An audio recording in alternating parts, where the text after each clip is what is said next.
आदाब नाजरीन, आप देख रहे हैं प्रोग्राम अब तक गुलिस्तान टेलीविजन की लाइव नशरियात से। रात के बज चुके हैं 9:30। दुनिया भर में इस वक्त ईद मिलादुन नबी सल्लल्लाहु अलैहि वसल्लम की तकरीब सैयद मनाई जा रही है और जम्मू कश्मीर में भी दुनिया भर के साथ आज के अजीम दिन और अजीम रात पर ख़ुसूसी तकरीबात का सिलसिला जारी है। वादी कश्मीर में सबसे बड़ी तकरीब श्रीनगर के दरगाह हज़रत बल में हो रही है, उस पर भी हम आपको बाखबर करेंगे। अभी कुछ देर पहले दिलदोज़ हादसे की खबर हमें कश्तवाड़ के इलाके से आ रही है, वो हम पहली खबर के तौर पे लेंगे और साथ साथ में बताएं आज एंटी रैबीज़ का आलमी दिन था, उस पर हमारी ख़ास नज़र भी रहेगी। मैन होल कहाँ जाते हैं शहर से, गायब कहाँ हो जाते हैं, ख़रीदार कौन है उनका, और ये ख़रीदार लेने वाले जो हैं बेच चोरी करने वाले लोग हैं, ये कहें वो मनशियात फरूआदी तो नहीं है, ये बड़ा सवाल रहेगा आज के प्रोग्राम अब तक में। लेकिन सबसे पहले आपको नाजरीन हम कश्तवाड़ के 2 हादसों की खबर बताएंगे। 2 हादसे दिलदोज़ हादसे हुए हैं। अभी कुछ देर पहले गाड़ी का हादसा पेश आया है, उसकी क्या तफसीलात हैं वो हम अजय शान से कश्तवाड़ से जानेंगे। और कश्तवाड़ के दक्षिण मड़वा के इलाके में आज आग की एक हौलनाक वारदात हुई है। करीबन 100 के करीब जो इब्तदाई खबरें हमें मिली हैं उनमें भेड़ बकरियां मवेशी हैं उनकी हलाकत हुई है, वो झुलस गई है। ये खबर हम सीधा चलेंगे अजय शान से जानेंगे क्योंकि दिलदोज़ हादसे की खबर आई है और इस दिलदोज़ हादसे के बाद आपको सीधा हम अजय शान के पास ले चलते हैं। बहुत शुक्रिया अजय शान।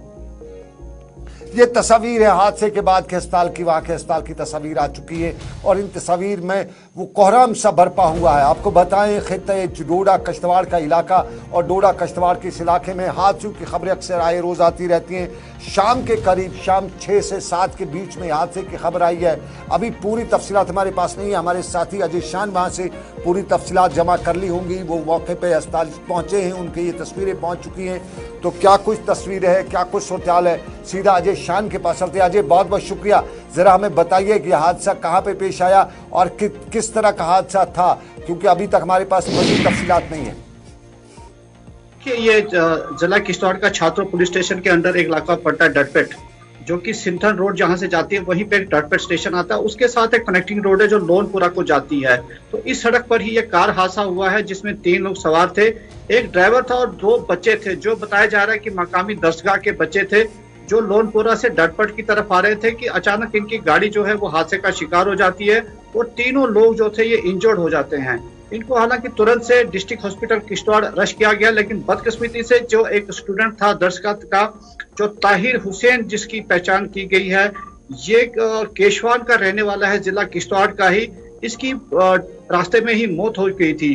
जबकि जो दूसरे 2 लोग हैं, जो ड्राइवर एक दूसरा बच्चा असगर हुसैन जो कि गाड़ी चला रहा था, जो सूचना में बता रहे हैं, और दूसरा बच्चा जो कि सैफुल्ला 19 साल का बताया जा रहा है, ये पतनाजी इलाके का रहने वाला है। ये दोनों क्रिटिकल इंजर्ड हैं, इनको फर्स्ट एड देके जो स्पेशलाइज्ड ट्रीटमेंट के लिए सिंथन के रास्ते श्रीनगर रश कर दिया गया है।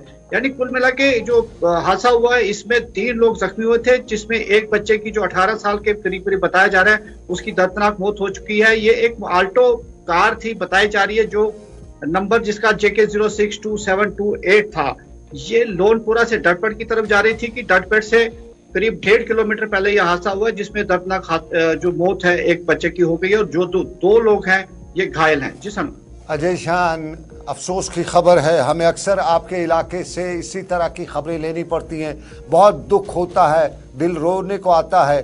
क्या वजह क्या बताई जा सकती है इस हादसे की? क्या सड़क, आमतौर पे हम देखते हैं कश्तवाड़ डोडा में सड़क की खस्ताहाली, सड़क की खराबी हादसे की वजह है, आज के हादसे की कोई वजह तो नहीं मालूम हो सकती है, किसी ने कुछ इसकी कोई तस्दीक या अंदाज़ा तो नहीं किया है? देखिए सर, किन कारणों से हादसा हुआ है ये अभी सामने नहीं आया, क्योंकि प्रायोरिटी सबकी थी, चाहे पुलिस हो या मकामी लोग हो, कि जो इंजर्ड है उनको डिस्ट्रिक्ट हॉस्पिटल लाया जाए और वहां से उनको फर्दर ट्रीटमेंट के लिए भेजा जाए।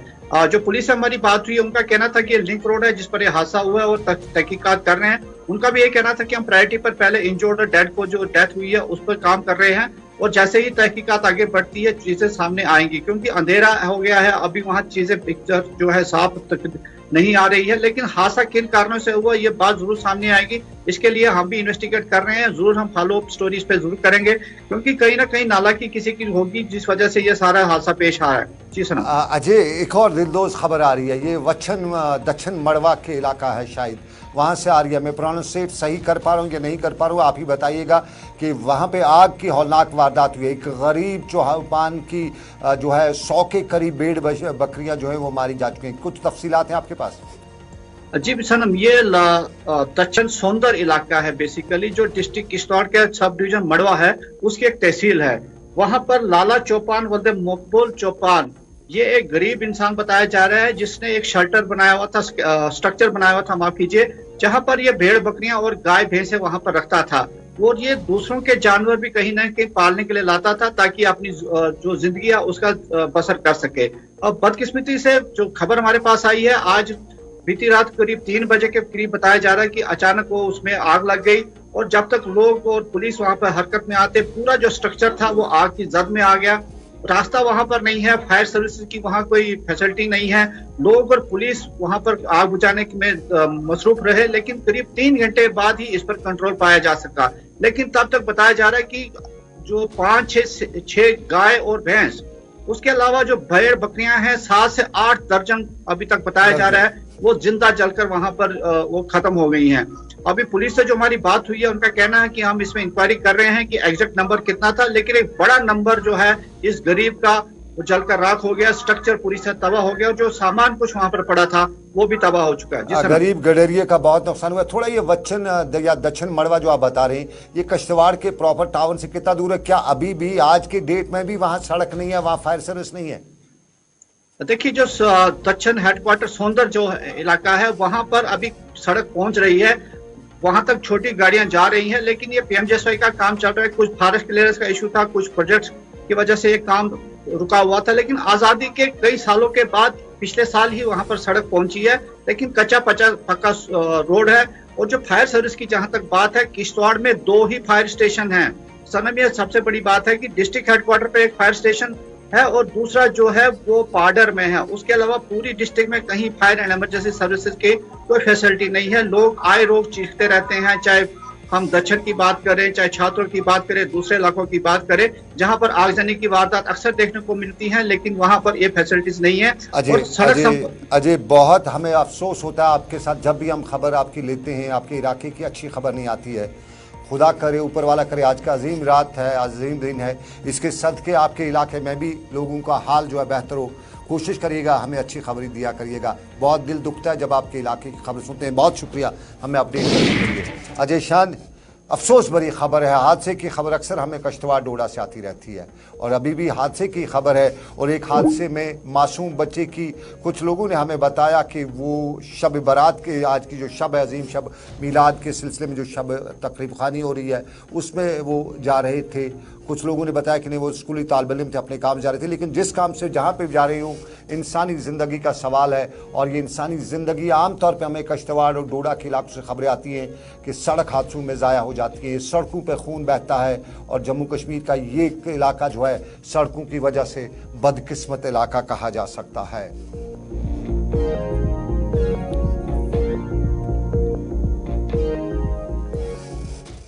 और नाज़रीन, अब दूसरे अहवाल में आज की अजीम रात है। आज ईद मिलादुन नबी सल्लल्लाहु अलैहि वसल्लम की तकरीब सईद मनाई जा रही है। श्रीनगर के दरगाह हज़रत बल की तकरीब में भी आपको तकरीब दिखाएंगे, वहाँ पे इस वक्त क्या कुछ सूरत हाल है। और वादी कश्मीर से लेकर दुनिया भर में आज की बाबरकत जो रात है या आज का जो दिन है, बासादत दिन है, हमारे रसूल अकरम सल्लल्लाहु अलैहि वसल्लम का यौम विसाल है। आमतौर पर इसे उर्दू में जन्मदिन कहीं, अंग्रेज़ी में बर्थडे कह सकते हैं। और आज इस दिन के हवाले से तकरीबात होती है, खुशी होती है। हमारी अजीम शख्सियत जो है, दुनिया की सबसे अजीम शख्सियत जिसे माना जाता है, हज़रत मोहम्मद मुस्तफ़ा अहमद मुज्तबा रहमतुल आलमीन की वलादत का दिन जिसे कहा जाता है। और ये बासादत वलादत की तकरीबा जो है वो इस वक्त बनाई जा रही है। हज़रत बल श्रीनगर में बड़ी तादाद में आशिकान रसूल पहुंच चुके हैं और आज दिन भर वहाँ पे ये सिलसिला जारी रहा। और इस वक्त भी कहें तो वहाँ पे मगरिब की नमाज भी है और फिर ये एक अजीम दिन भी है। और इस दिन में अगर आप कहें तो रसूल अकरम सल्लल्लाहु अलैहि वसल्लम की वलादत से पहले दुनिया में जो कुफ्र का निज़ाम था, जो इंसानियत से बेगानगी का निज़ाम था, उसमें रसूल अकरम सल्लल्लाहु अलैहि वसल्लम ने जो एक नया डायमेंशन दिया है वो क़यामत तक ज़िंदा रहेगा और इंशाअल्लाह रहेगा। और आज के दिन के हवाले से तकरीबात जो हैं तमाम बड़ी बड़ी मसाजिद में अदा की जा रही हैं, दरगाहों में भी आज खुसूसी मजालिस हो रही हैं और इनमें चाहे श्रीनगर की जामिया मस्जिद हो, श्रीनगर की मखदूम साहब ज़ियारत हो, दस्तगीर साहब ज़ियारत हो, पत्थर मस्जिद श्रीनगर हो, खानकाह मोहल्ला हो, सराय बाला की हो, त्राल हो या दूसरी मसाजिद दरगाहें, वहाँ पे ये तकरीबात हैं। इस वक्त दुरूद व अज़कार की महफ़िलें सजी हुई हैं। सीधा हम फैसल के पास चलेंगे। हज़रत बल में फैसल इस वक्त बराह रास्त हमारे साथ मौजूद हैं। फैसल, ज़रा बताइएगा क्या कुछ सूरत हाल है, ज़रा फ्रेम वाइड करके हमें बताइएगा और दिखाइएगा भी हमारी दरगाह से इस वक्त की बराह रास्त तस्वीर भी, और क्या कुछ सूरत हाल है, कितने अंदाज़ा आपका लोग पहुँचे हुए हैं और किस तरह के अरेंजमेंट से वहाँ पे जो पहुँच रहे हैं अकीदतमंद। देखिए बिल्कुल सनम, जहाँ आज पूरी वादी कश्मीर में छोटी से लेकर बड़ी मसाजिद में ईद मिलाद नबी की तकारीब का एहतमाम किया गया, वही सबसे बड़ी जो तकरीब है वो दरगाह हजरत बल में इस वक्त मुनक़िद की जा रही है, जिसमें हजारों की तादाद में लोगों की शिरकत है। मैं आपको दिखाने की कोशिश करूंगा। ये अब देखिए, ये दरगाह हजरत बल के बाहर के मनाजिर है, जहाँ पे लोग अभी अंदर की तरफ जा रहे हैं, और उसके साथ साथ जो इल्यूमिनेशन है पूरे श्राइन की गई है। बाहर के मनाजिर में आप देख रहे हैं, जहाँ सुबह से ही लोगों की जो है कसीर भीड़ भाड़ यहाँ पे देखी जा रही, चाहे वो नॉर्थ के लोग हो, साउथ के लोग हो या सेंट्रल कश्मीर के लोग हो, हर एक इलाके से जो लोग यहाँ पे आए थे। वही डिपार्टमेंट्स की तरफ से भी काफी ज्यादा तैयारियां यहाँ पे की गई थी। खासकर एसएमसी की बात करें तो सैनिटाइजेशन का पूरा खास ख्याल रखा जा रहा है। सैनिटाइजेशन की गाड़ी जो है लगातार यहाँ पे गश्त करते हुए भी नजर आ रहे हैं, और उसके साथ जो पानी का छिड़काव भी यहाँ पे हो रहा है। उसके साथ साथ जो है वक्फ बोर्ड की तरफ से भी काफी ज्यादा तैयारियां जो है यहाँ पे की गई है। उसके बाद जो है खासकर एसआरटीसी की बात करें या स्मार्ट सिटी की बात करें तो दोनों महकमों की तरफ से जायरीन के लिए फ्री बस सर्विस का इनेकाद रखा गया है, चाहे वो एसआरटीसी हो या स्मार्ट सिटी। जो नई हाईटेक बसें लाई गई है उनको भी फ्री रखा गया है जायरीन के लिए, ताकि वो दूर दराज इलाकों से लोग यहाँ पे आ सके और विदाउट एनी इनकन्वीनियंस या विदाउट एनी डिस्टर्बेंस वो अच्छे से आज जो तकारीब यहाँ पे हो रही है इसमें वो जी फैसल हमारे साथ श्रीनगर से हैं। हम 4G के नहीं 5G के ज़माने में हैं। 5G के ज़माने में हमारा ये हाल है, और ये कहीं दूर गाँव का हाल नहीं है, ये श्रीनगर का हाल है। श्रीनगर में 5G हमारा किस तरह चल रहा है, उसमें प्राइवेट कंपनीज भी हैं, सरकार का BSNL का तो हमें अंदाज़ा ही था। कोशिश करेंगे हम दोबारा फैसल से रब्ता हो और अब आपको वो तस्वीर भी दिखाएं, आपको बताएं। आज के दिन के हवाले से तकरीबात दुनिया भर में हुई, जम्मू कश्मीर में भी खुसूसी तकरीबात हुई और श्रीनगर के हज़रत बल में इस वक्त तकरीब चल रही है, ये पूरा दिन चलते रही। आज दिन भर जुलूस भी निकाले गए, चाहे वो जम्मू के इलाके हों, ये मेंढर का इलाका है, वहाँ पर आज जुलूस निकाले गए ईद मिलादुन नबी सल्लल्लाहु अलैहि वसल्लम। मंडी में भी आज के दिन के हवाले से जुलूस वगैरह निकाले गए, उलमा ने आज जुलूस वगैरह भी निकाले। बच्चे इन जुलूस में आज बढ़ चढ़ कर हिस्सा भी लेते हैं और उलमा से लेके बच्चों तक बड़ों तक इन जुलूसों के दौरान रसूल अकरम सल्लल्लाहु अलैहि वसल्लम की अज़मत को याद भी किया गया, बयान भी किया गया। सीरत तैयबा पे रोशनी डाली जा रही है और ये सही तौर पे पैगाम पहुँचाया जाता है कि वो रसूल अकरम सल्लल्लाहु अलैहि वसल्लम थे जिन्होंने जहालत से इस दुनिया को निकाल के रोशनी में लाया था। श्रीनगर में फैसल है। फैसल, दोबारा शुक्रिया आपसे रब्ता जोड़ने होने के लिए। क्या इस वक्त अरेंजमेंट्स की बात करें जाए सरकारी सतह पे, किस तरह के अरेंजमेंट्स हैं या ज़ायरीन के लिए, और साथ साथ में एक इम्पॉर्टेंट, श्रीनगर में पार्किंग की बड़ी समस्या रहती है, मसला रहता है इस ऐसे मौके पे हज़रत बल के आसपास, उसके लिए क्या अरेंजमेंट्स किए गए? देखिए बिल्कुल, जहां तक सरकार की बात करें तो लगातार जो है एसएमसी हो या बाकी महकमे हो मुतल्लिका जो जिनकी जरूरत पड़ती है, या पानी की बात हो या बिजली की बात हो, वो लगातार ऑन टोल जो पानी और उसके साथ बिजली के इंतजाम अच्छे किए गए। वही सैनिटाइजेशन के लिए ये वर्कर जो एसएमसी के वो यहाँ पे तैनात है, लगातार गाड़ी अनाउंसमेंट कर रहे हैं और उसके साथ साथ जो है पानी का छिड़काव भी यहाँ पे हो रहा है ताकि आम लोगों को जो मुश्किलातें न हो।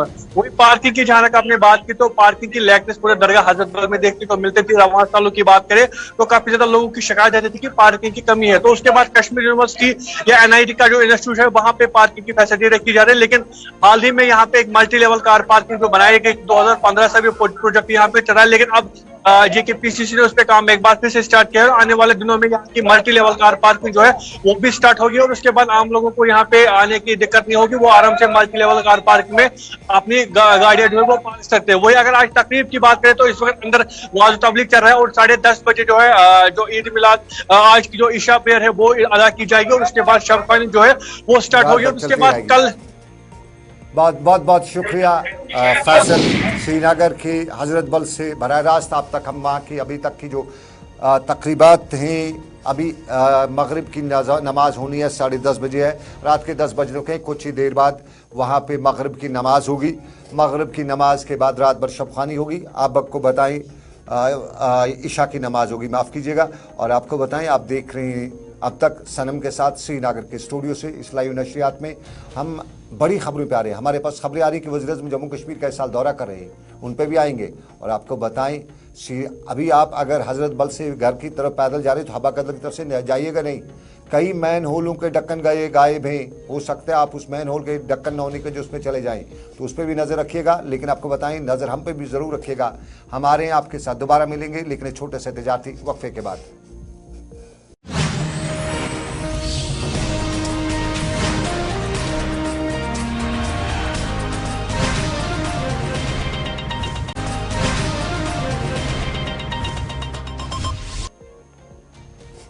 खैर मकदम आपका तजारती वक्फे के बाद। और ब्रेक से पहले हमने आपको बताया था कि मोदी जी जम्मू कश्मीर आ रहे हैं। उससे साथ साथ हमने बताया था कि मैन होल से आप शहर के मैन होलों के ढक्कन गायब हो चुके हैं। श्रीनगर के हवा कदर में 1 दर्जन के करीब मैन होल आज सुबह ढक्कनों के बगैर देखे गए। बताया गया कि उनके वो गायब हो चुके हैं। कौन ले गया या मैन होल? और फिर साफ जाहिर है मैन होल की चोरी लोहे के होते हैं, स्क्रैप वगैरह में। वो स्क्रैप डीलर तो नहीं, उनके ख़रीदार हैं। कुछ स्क्रैप डीलर्स को श्रीनगर में उन पे नज़र रखनी पड़ेगी क्योंकि ये चोरी करने वाला साफ जाहिर है मंशियात का यादी हो सकता है। इसको पैसा वगैरह कैसे चाहिए होगा, उसने वो ढक्कन मैन होल के चुरा लिए होंगे, लोगों की ज़िंदगी को ख़तरे में डाला होगा। लेकिन सबसे बड़ा मुजरिम इस मंशियात के धंधे में मंशियात फरोश है। उसके बाद मंशियात वाला वादी है, उसको बनाया गया, उसको आप मुजरिम नहीं मानेंगे। लेकिन ये मुजरिम स्क्रैप्स वो डीलर है जिसने इनको ख़रीदा होगा, उससे उन्हें पौने दामों में ख़रीदा होगा। तो पुलिस से गुजारिश है कि इन स्क्रैप डीलर्स पर नज़र रखिएगा। ये मैन होलों की तहकीकात करिएगा, आप मंशियात के धंधे तक पहुंच सकेंगे, मंशियात फरोशों तक पहुंच सकेंगे। पुलिस ज़रूर इस पर कार्रवाई करेगी। SSP श्रीनगर राकेश बलवाल अब तब्दील कर दिए गए हैं, उन्हें कश्मीर से ट्रांसफ़र किया जा चुका है। बहुत याद कर रही है आपको राकेश बलवाल कश्मीर की, श्रीनगर की आवाम, और आपको हमेशा याद रखेगी जिस तरह आपने पुलिसिंग को एक नया डायमेंशन दिया श्रीनगर में। और उम्मीद करते हैं कि आपकी जगह लेने वाला जो नया आएगा वो भी उसी तरह से जिस तरह से आपने काम किया, आपने करप्शन पे काम किया श्रीनगर में, और किसी हद तक पुलिस थानों में अब एक आम आदमी को इज्जत भी मिलना शुरू हुई थी। और साथ साथ में श्रीनगर के थानों में SHOs वगैरह जो होते थे आप करप्शन से बहुत डरते थे। और फिर मंशियात पे जो आपने काम किया है वो याद रखा जाएगा, कश्मीर की श्रीनगर की आवाम उसको याद रखेगी। लेकिन जो नया आएगा वो इस पर भी ज़रूर काम करेगी, इन मामलात को देखेगी कि एक मिसाल कायम की है। अच्छे लोगों को अच्छे अल्फाज में ही याद किया जाता है। राकेश बलवाल को आज याद किया जा रहा था, लेकिन आपको बताएं वज़ीर-ए-आज़म को कश्मीर की आवाम याद आ गई है। वज़ीर-ए-आज़म जम्मू कश्मीर आ रहे हैं और ये वज़ीर-ए-आज़म के जम्मू कश्मीर आने की खबरें आज शाम गए से बाज़गश्त में, और बताया जा रहा है कि नवंबर दिसंबर में 2 जलसे जम्मू कश्मीर में करेंगे, 2 दौरे करेंगे। और इन 2 दौरों में एक जलसा उनका अनंतनाग में होगा, दूसरा जम्मू में होगा। सरकारी ज़राए इसकी तस्दीक अभी नहीं कर रहे हैं लेकिन बताया जा रहा है। लेकिन जो ज़राया हैं वो बता रहे हैं कि 2 अवामी रैलीज़ होंगी कश्मीर में, और इन दौरों के दौरान कुछ जो प्रोजेक्ट्स हैं, अवामी अहमियत के प्रोजेक्ट्स हैं, उनका संग बुनियाद भी रखा जाएगा, कुछ का इफ्ताह भी किया जाएगा। ताहम अनंतनाग का दौरा इम्पॉर्टेंट इसलिए माना जाता है क्योंकि अब की बार डिलिमिटेशन के बाद अनंतनाग को खिसका के राजौरी पुंछ के साथ जोड़ा गया है। और जब राजौरी पुंछ के साथ जोड़ा गया है तो वज़ीर-ए-आज़म का दौरा अनंतनाग पार्लिमानी इंतखाबात के साथ जोड़ते हुए देखा जा रहा है। और बताया जा रहा है कि अनंतनाग की सीट पर बीजेपी कहीं न कहीं बड़ा मार्का तय करने की कोशिश करेगी। और वही वजह है कि वज़ीर-ए-आज़म जम्मू कश्मीर के अपने 2 दौरों के दौरान अनंतनाग पर भी नज़र रखेंगे। और अनंतनाग हल्का इंतखाब चूँकि राजौरी पुंछ से जुड़ता है तो फिर साफ जाहिर है पार्लिमानी इंतखाबात भी आ रहे हैं। इसके साथ साथ बताया जा रहा है कि इससे पहले वज़ीर दाखिला भी जम्मू कश्मीर का दौरा करेंगे और जम्मू कश्मीर के दौरे के दौरान अगले माह वो वज़ीर आज़म जम्मू कश्मीर आ सकते हैं, वज़ीर दाखिला भी उसके साथ उससे पहले आ सकते हैं। और ये भी बताया जाता है कि JP नड्डा भी जम्मू कश्मीर पर ख़ास नज़र रखे हैं और JP नड्डा भी अक्टूबर के दूसरे हफ्ते में जम्मू कश्मीर का दौरा करते हुए यहाँ पार्टी कारकुनान से बात करेंगे, वज़ीर आज़म के दौरे के हवाले से मज़ीद सूरत-ए-हाल पे बात भी करेंगे।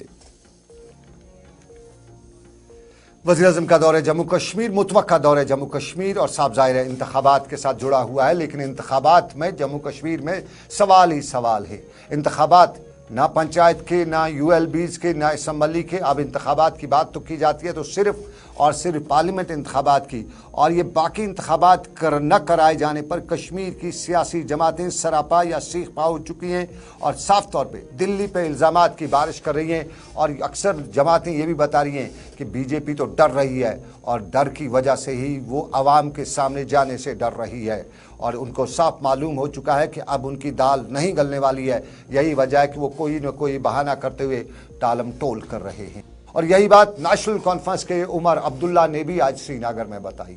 उमर अब्दुल्ला ने इस बात को दोहराने के साथ साथ ये भी बताया कि जम्मू कश्मीर में लेफ्टिनेंट गवर्नर साहब ही एक ऐसे शख्स हैं जो इंतखाबात नहीं चाहते हैं। राजभवन को उन्होंने बताया कि वो इंतखाबात नहीं चाहते हैं, जबकि उन्होंने जम्मू कश्मीर के लेफ्टिनेंट गवर्नर के पिछले बयानात पर अपना रद्द-ए-अमल ज़ाहिर करते हुए बताया कि वो गलत बात, वो अलग बात है।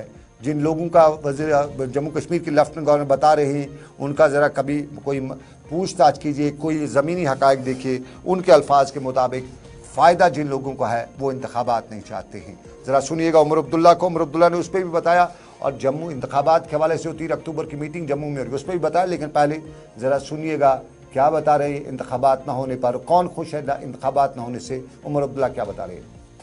हम में से कोई ऐसा नहीं है जो आपसे कहेगा कि DG साहब जो है गलत बयान कर रहा है। तो कहते हैं ना, आप करिए जम्मू कश्मीर को टेरर फ्री, इसमें जितना हम अपना रोल एक अदा कर सकेंगे हम भी करेंगे। हम भी चाहते हैं कि यहाँ पूरी तरह से अमन हो, लेकिन बयानबाजी से कुछ नहीं होगा। हम कितने टेरर फ्री हैं वो कोकरनाग से पता चला। कितने अरसे के बाद इतने सीनियर अफसर, colonel, major, Jammu Kashmir police का DSP, आर्मी का जवान इस तरह मारे जाना कोई मामूली बात नहीं है। तो ठीक है, मकसद आपका टेरर फ्री है, ग्राउंड पे वो साबित हो जाए, बड़ी अच्छी बात है। टेरर फ्री करिए, उसके बाद अफस्पा हटाइए। हम सबसे पहले उमर ने DG साहब के बयान पर रद्द-ए-अमल ज़ाहिर किया, टेरर फ्री की बात की और अफस्पा की बात भी की। लेकिन आपको बताएं LG का कौन खुश नहीं है यहाँ पे इंतखाबात पे, ये उमर अब्दुल्ला ने बताया। ज़रा सुनिएगा साउंड बाइट। सिर्फ एक आदमी को इलेक्शन की ज़रूरत नहीं है, वो हमारे LG साहब हैं। LG साहब के और शायद उनके आसपास जो अफसर हैं जो LG साहब के जाते जाते खुद यहाँ से चले जाएंगे। वोट जिसको भी दें, लेकिन इलेक्शन हर कोई चाहता है, हर कोई चाहता है। यहाँ मुझे नहीं लगता है जम्मू कश्मीर में आपको कोई ऐसा दिखेगा माँ सिवाय राजभवन के बाहर जो आपको ये कहे कि इलेक्शन नहीं होने चाहिए। अब एक आध यहाँ पे क्या करें, अब हम सबों ने ऐसे चापलूस देखे हैं। मैंने भी 6 साल यहाँ हुकूमत की। जो आजकल राजभवन जाके चापलूसी करते हैं वो मेरे दफ्तर में बाहर भी बैठे हुए थे। गवर्नर साहब तो उमर अब्दुल्ला का नया बयान भी, उमर अब्दुल्ला का बयान, और ये बयान इंतखाबात से लेकर जम्मू कश्मीर की सियासत पर।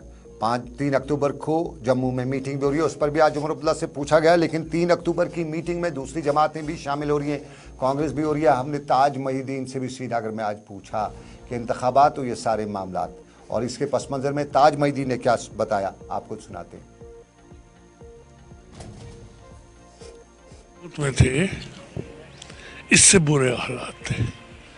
आज तो शांति है।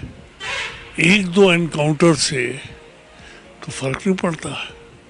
यहाँ तो दिन में 20 के एनकाउंटर हुआ करते थे, मगर उसमें भी इलेक्शन हुए 96 में, फिर 2002 में इलेक्शन हुए, फिर 2008 में इलेक्शन हुए, फिर 2014 में इलेक्शन हुए। तो इलेक्शन में तो कोई मारा नहीं गया। जो लाए हुए हैं commissioner secretaries, most of them बाहर से आए, उनको कश्मीर की टोपोग्राफी भी नहीं पता है। वो जानते ही नहीं कश्मीर के गांवों का क्या हाल है। अब जो जानते हैं वो करते नहीं। तो कश्मीर में डेवलपमेंट का नारा मार रहे हैं, सिवाय नेशनल हाईवे के कहीं और तो मैंने पैसे लगता नहीं देखा।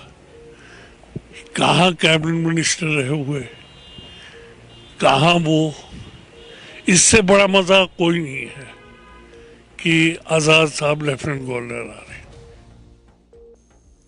ताज मोहिद्दीन, और ताज मोहिद्दीन कांग्रेस में बड़ा नाम रहे हैं, सियासत में पायदान बदल चुके हैं, और आज बता रहे थे डेवलपमेंट पर भी उन्होंने सवाल उठाया और ये भी बताया कि अगर कश्मीर में डेवलपमेंट है तो फिर 43% के करीब लोग पीने के साफ पानी से क्यों महरूम हैं। ये सबसे बड़ा अलमिया आज की तारीख में, आज के ज़माने में, जब 43% के करीब पीने के साफ पानी से महरूम हो, और फिर साफ जाहिर है यहाँ बच्चों को, लोगों को किडनी फेलियर ना हो तो और क्या होगा जब गंदा पानी पिएंगे। लेकिन आपको नाज़रीन बताएं, इसके साथ साथ डेमोक्रेटिक आज़ाद पार्टी जो जम्मू में ऑल पार्टीज मीटिंग हो रही है उसमें इन्वाइटेड नहीं है।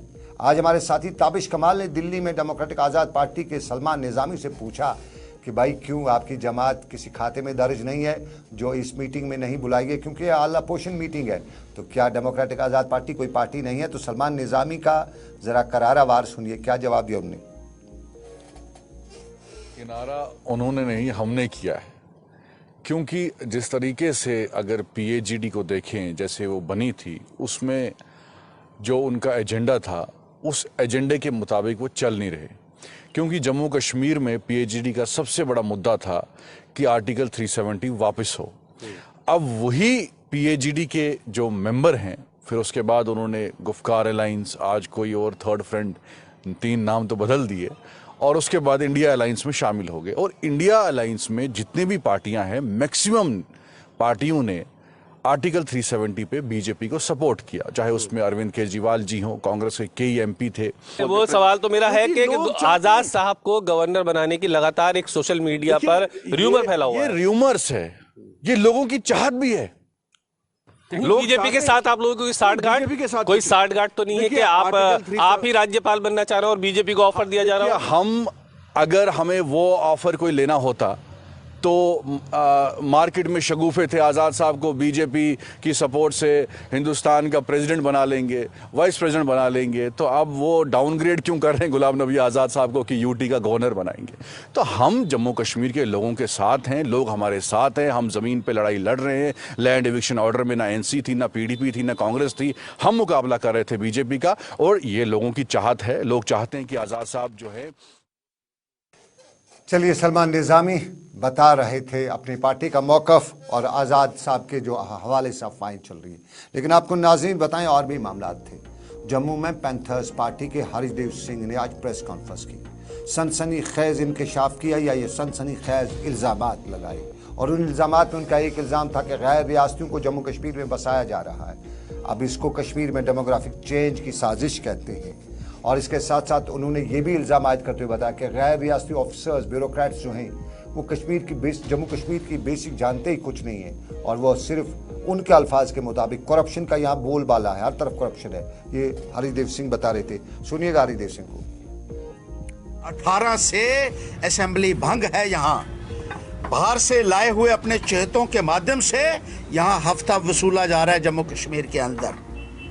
और अब जब पता चला कि म्यूनसिपैलिटी में भी ज़मीन खिसक चुकी है, पंचायतों में कुछ नहीं बचा है, तो म्यूनसिपैलिटी के चुनाव को और पंचायत के चुनाव को टालने का भरपूर प्रयत्न किया जा रहा है। अब देखना है कि आने वाले वक्त में क्या होता है, क्योंकि इलेक्शन कमीशन ने अनाउंस कर दिया था पहले कि ये इलेक्शन फौरी तौर पर वो करवाने जा रहे हैं, और इसी महीने में नोटिफिकेशन इशू करने की बात की गई थी, अगले महीने इलेक्शन करवाने की बात की गई थी। लेकिन क्या भारतीय जनता पार्टी,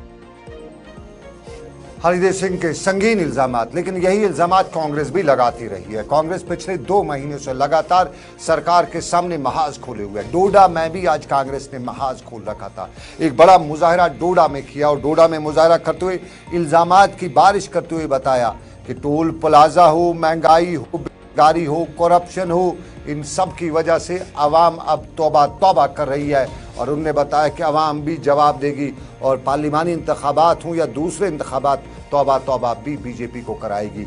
जम्मू के डोडा खित्ते में कांग्रेस का बड़ा जलूस, बड़ा जलसा, नारेबाजी और उसके बाद मीडिया इंटरेक्शन। जो जल शक्ति में जो स्कैंडल हुआ है, आपको पता है, जिन्होंने जो अरबों रुपयों का जो स्कैंडल हुआ है, हमारी हम चाहते हैं यहाँ पे एक इंक्वायरी कमीशन बैठना चाहिए और उन ऑफिसर को सामने लाकर उनको सजा देनी चाहिए, क्योंकि ये जो पैसा है ये पब्लिक एक्सचेकर है, पब्लिक मनी है। हम चाहते हैं कि ये पैसा लोगों तक पहुंचना चाहिए। अगर लोगों के लिए स्कीमें हैं, फिर आम लोगों तक, गांव-गांव, घर-घर, पंचायत ये पैसा पहुंचना चाहिए। ये तो ऊपर से ही हड़प कर रहे हैं। दूसरी बात है जो ये प्रॉपर्टी टैक्स लगा रहे हैं, मुझे बताए प्रॉपर्टी टैक्स, जबकि यहाँ इनकम हमारी तो टोटल जीरो है। हमारा जो डाटा है, हमारे आप देखिए इकोनॉमी हमारी डाउन हो चुकी है, तो प्रॉपर्टी टैक्स कहां से भरने हैं? हमारा जगह जगह ये टोल प्लाजा लगा रहे हैं, लोगों को लूटने के लिए टोल प्लाजा लगा रहे हैं। के हालात जैसे हालात थे जम्मू कश्मीर में, सबसे बुरे हालात थे। उस वक्त भी असेंबली चुनाव हो गए, उस वक्त भी सरकार बनी, उसके बाद कई इलेक्शन हुए, असेंबली चुनाव हुए। चलिए, ये तामीर तरक्की में, और तामीर तरक्की में आज भी सवाल लोग यही पूछते हैं कि इस साल के अवाइल में सरकार ने बताया था कि जम्मू कश्मीर में 2500 किलोमीटर्स को मैग्नेमाइज किया जाएगा, इस साल का टारगेट है, और आदाद शुमार बताते हैं कि 300 किलोमीटर से ऊपर जा ही नहीं सके हैं। अब वक्त तो ख़त्म होने को है मैग्नेमाइजेशन का, बाकी 2200, 2100, 2000 जितने भी बचे हैं कब किया जाएगा, ये सवाल है तामीर और तरक्की के हवाले से। लेकिन तामीर और तरक्की के साथ साथ एक बहुत बड़ा सवाल कश्मीर से लेकर जम्मू तक रेबीज़ का है। आज रेबीज़ का आलमी दिन मनाया गया, और श्रीनगर के शेर कश्मीर इंटरनेशनल कन्वोकेशन सेंटर में आज राजू राय भटनागर, जो जम्मू कश्मीर के गवर्नर के मशीर भी हैं, की सदारत में एक प्रोग्राम का इनेकाद किया गया, जिसमें रेबीज़ के असरात से निपटने के लिए तमाम स्टेक होल्डर्स, जिनमें सरकारी इदारे हैं, महकमा सेहत है और वेटनरी महकमा है और आवाम है, उन सब के हालात या उनके रिमार्क्स को मद्देनजर रखते हुए बताया गया कि सबको मिलकर इसके लिए काम करना पड़ेगा। श्रीनगर में एक रोज़ा तकनीकी कॉन्फ्रेंस से खिताब करते हुए आर भटनागर ने बताया कि ये कॉन्फ्रेंस रेबीज़ के तबाहकुन असरात, रोकथाम और कंट्रोल के इक़दाम की अहमियत के बारे में बेदारी पैदा करने का एक ज़रिया है, और इस खौफनाक बीमारी के असरात से निपटने के लिए सरकारी इदारों और दूसरे इदारों की मुश्तरका कोशिशों की सख्त ज़रूरत भी है। उन्हें स्टेक होल्डर्स पर जोर दिया कि वो हम आहंगी से काम करें ताकि रेबीज़ को 2030 तक पूरी तरह से ख़त्म किया जा सके। रेबीज़ पर आर भटनागर ने बताया कि 2030 टारगेट है ख़त्म करने का। जेके वेटनरी डॉक्टर्स एसोसिएशन ने आज यहाँ पर एक दिन का कॉन्क्लेव रखा है, जिसमें इसके संबंध में विभिन्न जो टेक्निकल चीज़ें हैं, एडमिनिस्ट्रेटिव चीज़ें हैं, प्रोफेशनल इश्यूज़ हैं रेबीज़ को लेके, उसके बारे में चर्चा की जाएगी और इंफॉर्मेशन का आदान प्रदान होगा और एक वर्क प्लान भी बनाया जाएगा। हमारा ऑब्जेक्टिव है कि 2030 तक इसका इरेडिकेशन किया जाए और इसमें जितने भी स्टेक होल्डर्स हैं उन सबको इसमें इन्वॉल्व किया जाए, और हमारा ये प्रयास है कि रेबीज़ से कोई भी ह्यूमन डेथ ना हो, और साथ ही साथ जो हमारे एनिमल पॉपुलेशन है, डॉग्स हैं, कैट्स हैं, पेट्स हैं और अदर्स जो इससे अफेक्टेड होते हैं, उनको भी हम लोग वैक्सीनेट करके। आर भटनागर 2030 का टारगेट रेबीज़ को ख़त्म करने का। लेकिन नाजरीन, आपको बताएं, आज की कॉन्फ्रेंस के बाद मालूम यही हुआ कि रोज़ाना कश्मीर के श्रीनगर शहर में 13 आदमी कुत्तों का शिकार होते हैं, औसतन 13 आदमी कुत्तों का शिकार होते हैं। 60,000 के कुत्ते शहर श्रीनगर में इंसानी ज़िंदगी के लिए ख़तरा बने रहते हैं, और जहां एक तरफ जंगली जानवरों से कश्मीर के आम इंसान को, आम आबादी को ख़तरा ही ख़तरा रहता है, और जंगलों में इंसानी इंटरफेरेंस के बाद बताया जाता है कि जंगली जानवर निचले इलाकों की तरफ चले आते हैं, और हमारे जो इदारे हैं वो उसमें सही तौर पे काम करने में नाकाम रहे हैं। वहीं कुत्ते जो हर वक्त शहर की गली नुक्कड़ से लेके शहर के बड़े बाज़ारों में खुलेआम घूमते और दंदनाते हुए नजर आते हैं, बच्चों से लेके बड़ों, बुजुर्गों से लेके ख़वातीन तक के लिए ख़तरा बने रहते हैं। और तादाद भी शहर श्रीनगर में कुत्तों की जो किसी के लिए भी ख़तरा बन सकते हैं वो 60,000 के करीब उन लोगों ने बताई जो इस महकमे पे पूरी तरह से, इन सूरत हाल पे पूरी तरह से नज़र रखे हुए हैं। यानी हम इसको सरकारी आदाद शुमार कहें, और सरकारी आदाद शुमार कहते हैं कि रोज़ाना 13 लोगों को कुत्तों का निशाना बनना पड़ता है शहर श्रीनगर में।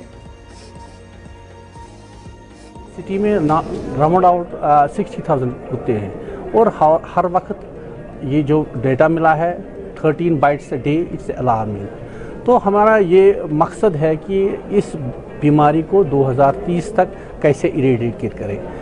डिफरेंट स्टेक होल्डर्स हैं, म्यूनसिपलिटी है, एनिमल हस्बेंड्री डिपार्टमेंट है, हेल्थ डिपार्टमेंट है और यूनिवर्सिटीज़ है। हमें अपने तौर से तालमेल करना चाहिए ताकि हम इस हदफ को पा सकें। आलमी सतह पर ग्लोबल रेबीज़ कंट्रोल प्रोग्राम जो अलायंस है, तो उनका हदफ है, वर्ल्ड हेल्थ ऑर्गेनाइजेशन उनका हदफ है। तो जो आलमी तंजीमें हैं और हिंदुस्तान में जितनी भी कोलैबोरेटेड कंट्री ये NGOs हैं या गवर्नमेंट ऑर्गेनाइजेशंस हैं, उन्होंने ये हदफ दिया है 2030 का। कुत्ते शहर में दंदनाते फिर रहे हैं, 60,000 की तादाद भी बताई गई। याद रखेगा 13 लोग रोजाना कुत्तों का शिकार बरत रहे हैं, ये सरकारी आदाद शुमार है। लेकिन अगर एनिमल हस्बेंड्री डिपार्टमेंट जिसकी ये जिम्मेदारी है कुत्तों पे रोकथाम करने की, कुत्तों की नसबंदी करने की, उसके साथ श्रीनगर म्यूनसिपल कॉरपोरेशन की, अगर वो नाकाम है, लेकिन कहीं न कहीं हमारा एनिमल हस्बेंड्री एक चीज़ में कामयाब है और वो है हमारी पोल्ट्री इंडस्ट्री को ख़त्म करने में।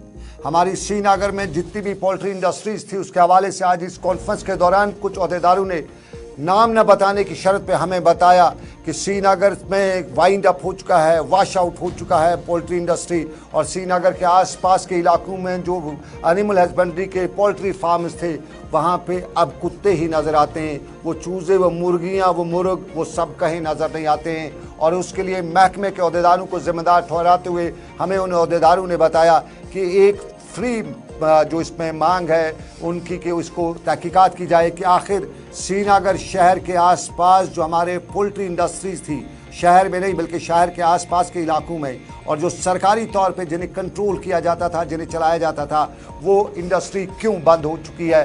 ये हमें कुछ सीनियर अहदेदारों ने नाम न बताने की शर्त पे बताया और हमने भी उन्हें यकीन दिलाया कि हम उनकी ये बात अरबाब इक़्तिदार तक ज़रूर पहुँचाते हुए उम्मीद करेंगे कि इस मामले में भी तहकीकात करें, क्योंकि पिछले साल हमने महकमे का एक पोल खोलते हुए बता ही दिया था कि पिछले साल जो दवाई जानवरों को दी जाती है वो नकली थी। अब की बार वो चूज़े, वो मुर्गियाँ, वो भेड़, वो किससे मरे हैं, वो क्या हुआ उनका, क्या उस दवाई से मरे या सरकार के इस इदारे को किसी खास मतलब की वजह से उनको मारा गया।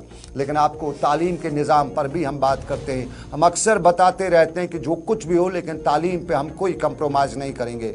हमारा तालीम का इदारा बहुत बड़ा है, बड़ी तादाद में यहाँ असातिज़ा तैनात है, लाखों और करोड़ों रुपए की तनख्वाह लेते हैं और उसके बाद भी हमारा तालीम का सरकारी इदारा पनप नहीं सका है। कुछ हमारी गलती है, कुछ असातिज़ा की मेहरबानी है और कुछ सरकार नामहरबान रही है, और ये सब वजूहात के बिना पे हमारे बच्चे आज भी अच्छी तालीम को पाने के लिए प्राइवेट स्कूलों का ही रुख करते हैं। और सरकारी स्कूल का हाल अहवाल, बड़ी इमारत सरकार ने बनाई। ये गानीवन कंगन के हम स्कूल की इमारत आपको दिखाएंगे, गानीवन कंगन का यहाँ है। अब ज़रा स्कूल की इमारत को देखिएगा, आपको खुद अंदाज़ा हो जाएगा। आमतौर पे इस स्कूल की इमारत पे करोड़ों रुपए खर्च किए गए होंगे और उसके बाद करोड़ों रुपए खर्च करने के बाद अगर इस स्कूल बिल्डिंग की देख रेख ना की गई तो जिम्मेदार कौन? ये सबसे बड़ा सवाल है। हम घर बनाते हैं तो हम अपने घर के दरो दीवार के एक एक कील को अपनी जान से बहुत अजीज समझते हैं। क्या ये स्कूल हमारे नहीं है? इनकी रखवाली करना हमारे असातिज़ा की जिम्मेदारी नहीं है? क्या इनकी हिफाजत करना वहाँ के गांव वालों की जिम्मेदारी नहीं है? ये सबसे बड़ा सवाल है। और इसी सवाल के बीच में वहाँ जो बच्चे हैं उनकी तालीम पे क्या असर पड़ता होगा। ये एक अलमिया है रियासत जम्मू कश्मीर का, वादी कश्मीर के हर जगह से इस तरह की इमारतें आए रोज़ हमें देखने को मिलती हैं। सरकार ने पैसा लगाया होता है लेकिन देख रेख ना होने की वजह से वो इमारतें खंडरात में तब्दील होती हैं। अभी इमारत अजीम थी, खंडर बता रहे हैं, ये हम बाद में कहते हैं, लेकिन अभी तो निशान है, अभी इसको ठीक किया जा सकता है। ज़रा सुनिएगा, बच्चे से लेकर बड़ों तक हमारे नुमाइंदों ने वहाँ पे बात की। मैं मामा से हूँ। यहाँ पे हमारे स्कूल की हालत आप खुद देख सकते हो, हमारे ग्राउंड्स की हालत देख सकते हो। जैसे कि यहाँ पे वाटर नहीं है, हम यूनिफॉर्म रोज़ धोते हैं, जैसे कि हर टाइम यूनिफॉर्म हम हर दिन धो कर आते हैं, हमारी यूनिफॉर्म गंदी हो जाती है। आप ग्राउंड का हाल देख सकते हो, यहाँ पे कचरा देख सकते हो। जैसे कि यहाँ पे वाटर की बहुत प्रॉब्लम है, ग्राउंड हमारा नहीं है। हम जहाँ भी खेलने जाते हैं हमें प्रॉब्लम होती है क्योंकि हमारे यहाँ पे ग्राउंड नहीं है, क्योंकि हम यहाँ पे खेल नहीं सकते हैं। मेरा नाम मोहम्मद उस्मान है, मैं क्लास 10th का स्टूडेंट हूँ और हमारे आपसे यही गुजारिश है कि हमारे यहाँ पे बिल्डिंग्स की बहुत खराबी है। यहाँ पे क्लासरूम्स की बहुत प्रॉब्लम आती है और हमें 160 रोल 10th में है और हम एक क्लास में बैठते हैं जहाँ पे हमें ठीक से समझ भी नहीं आता लेक्चर। और हम गवर्नमेंट से गुजारिश करना चाहेंगे कि हमारी क्लासरूम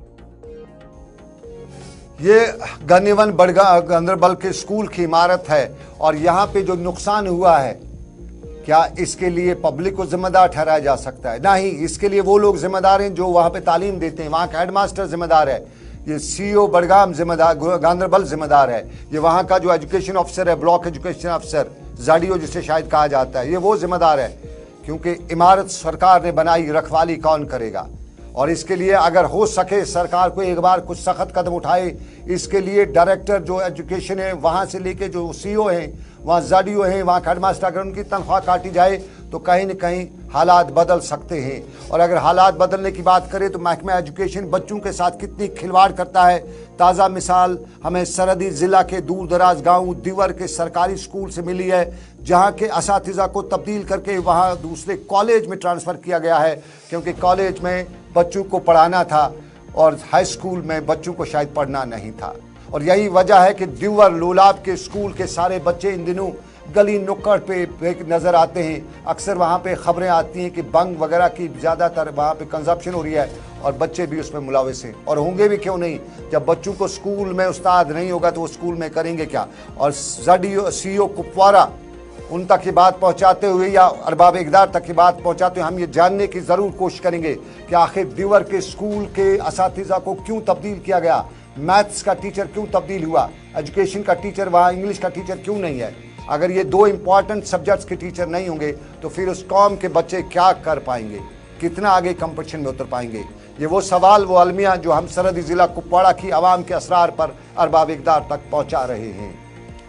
और आपको बताएं नाजरीन, आप देख रहे थे दिन भर सनम के साथ। माफ़ कीजिएगा, ये प्रोग्राम अब तक था सनम के साथ श्रीनगर के स्टूडियो से। आज के इस प्रोग्राम में बस इतना ही। इस उम्मीद के साथ आपसे लेंगे इजाज़त कि रब्बे कायनात की मर्जी, फिर करेंगे आपसे मुलाकात। आप रखिएगा अपना ख्याल। अल्लाह आपका मेरा सबका निगहबान हो। फ़ी अमानिल्लाह।